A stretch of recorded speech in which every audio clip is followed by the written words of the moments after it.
இன்றைய தியான வார்த்தை நீதிமொழிகள் 3ஆம் அதிகாரம் வசனம் 5 மற்றும் 6. உன் சுயபுத்தியின் மேல் சாயாமல் உன் முழு இருதயத்தோடும் கர்த்தரில் நம்பிக்கையாயிருந்து உன் வழிகளிலெல்லாம் அவரை நினைத்துக்கொள், அப்பொழுது அவர் உன் பாதைகளை செவ்வைப்படுத்துவார்.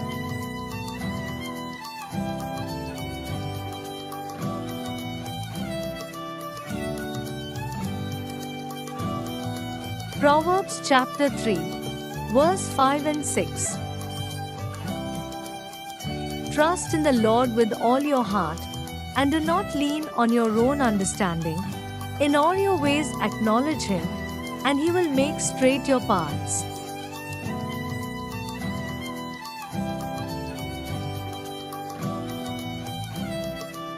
இயேசு கிறிஸ்து உங்கள் அனைவரோடும் கூட இன்றும் என்றும் இருப்பாராக. ஆமென்.